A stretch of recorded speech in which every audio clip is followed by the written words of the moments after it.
শুয়ে পড়লেন। হযরত যায়েদ বলেন, তাইফের যুবকরা মনে করছেন নবী মরে গেছে।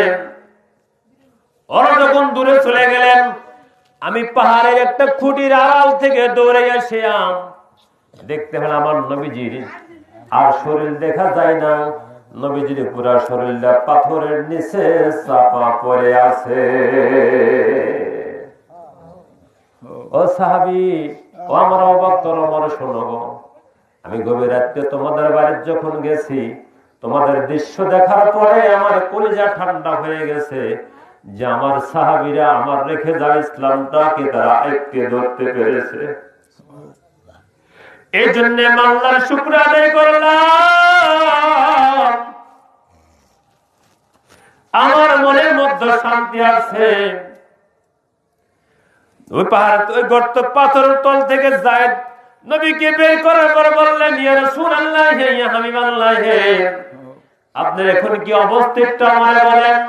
নবী বললেন, যায়েদ রে, আমার এমন অবস্থা হয়ে গেছে, যদি একটু পারো আমার এক পেলা পানি পান করাও। হযরত যায়েদ বলেন, আমি পানির পেয়ালা নিয়ে মানুষের বাড়ি বাড়ি গেলাম, আমার নবীর এক পেয়ালা পানি দাও। তাইফের মানুষরা এক পেয়ালা পানি আমার নবীকে দেয় নাই। আমি ওখান থেকে ফিরে আসলাম, দেখলাম নবী আমার ইতিমের মতন বসে বসে কান্দে। নবী আমার ইতিমের মতো বসে বসে কাঁদছে আর বলছে, আল্লাহ,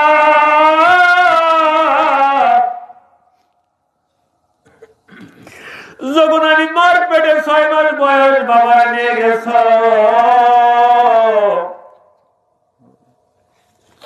মার পেট থেকে আসার পরে যখন বাইরে পেট থেকে পৃথিবীতে আসার পরে 6 বছর যখন আমার বয়স হয়, দাদার কাছ থেকে অনুমতি নিয়ে বাবার মাজার জিয়ারত করতে আসছিলাম।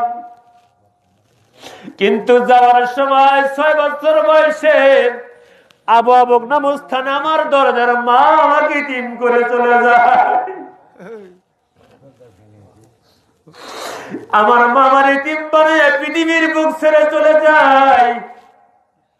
মক্কার জমিনে কত কাফেরদের কত নির্যাতন সহ্য করেছি, কত মার খেয়েছি, কত কষ্ট স্বীকার করিয়া আমার এখন 40 বছর বয়স পারি হয়ে গেছে। আমি তোমার দিনের দাওয়াত নিয়ে তাইফের জমিনে আসছি। আল্লাহ, এই জমিন আমি তাইফের জমিনে এসে আমার নানার দেশ, যেই জমিনে 5টি বছর থেকেছি, আমার মা দুধ মা হালিমাতুস সাদিয়ার বুকের দুধ খেয়েছি। আমার মামার দেশে আসিয়া নানার দেশে আসিয়া আমাকে মানুষ এমন পাথর মানল। রব্বুল আলামিন আমাদের জন্য বদ্ধ করব না, দোয়া করি আল্লাহ তাইফের জমিনটা তুমি বরকতময় করে দাও। এটা আমার নবীজির আদর্শ। আল্লাহ বলছেন, লাকাদ কানা লাকুম ফি রাসূলিল্লাহি উসওয়াতুন হাসানাহ। আমার নবীজির আদর্শ আমাদের জন্য উত্তম আদর্শ। কিন্তু আমার নবী এত পাথর খাওয়ার পরেও দোয়া করলেন, এদের হেদায়েত দাও। আর আমরা একটু সুযোগ পাইলে মানুষের কবর থেকে তুইলাও পড়াইয়া দেই। এটা আমাদের স্বভাব, এটা মুসলমানদের স্বভাব। যে কুলাঙ্গাররা মানুষকে কবর থেকে তুলে পড়ায়, আল্লাহর নামে তাকবীর দেয়, আর ইসলামের নামে ধান্দাবাজি আরম্ভ করেছে। এটা ইসলামের মহান শত্রু। কোন কিতাবে পেয়েছে, কোথায় পেয়েছাও যে মানুষকে কবর থেকে তুলে পড়াইতে হবে? ধিক্কারজনক কাজ, নিকৃষ্ট কাজ। পৃথিবীর সৃষ্টির পর থেকে আজ পর্যন্ত এরকম জঘন্য কোনো কাজ কোন জামানায় হয় নাই। এই সুদখোরের জামানায় যেটা হয়ে গেল,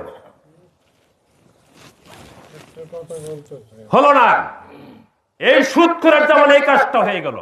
আমি একটি কথা বলতে চাই, একটি মানুষ নয়, কাফের হয়ে মরে গেছে, কাফের হয়ে মরে গেছে, জালেম হয়ে মরে গেছে। ও হাত থাকতে তুমি কি করছাও, বেশ আছে তুমি কি করছো? মানে যে আল্লাহ নে কটূক্তি করছে আবুল সরকার, বাউল আবুল সরকার, এই আল্লাহ নে কটূক্তি করছে, ফাঁসি দেখ, মানুষ কিছু বলবে না। কারণ আল্লাহকে নিয়ে কটূক্তি করছে, এটা ফাঁসি হওয়ার দরকার আছে। শুধু আল্লাহকে নিয়ে কটূক্তি করছে বাউল আবুল সরকার, তাকে দৃষ্টান্তমূলক শাস্তি দেওয়ার দরকার আছে। ঠিক আল্লাহ যারা কটূক্তি করে, রাসূলুল্লাহ যারা কটূক্তি করে, এদের বিচারগুলো প্রকাশ্য ময়দানে হওয়া দরকার, যাতে করে পৃথিবীর সমস্ত মানুষ দেখে রাখে যে রাসূলুল্লাহ দেখলে কটূক্তি করা যাবে না, আল্লাহকে দেখলে কটূক্তি করা যাবে না।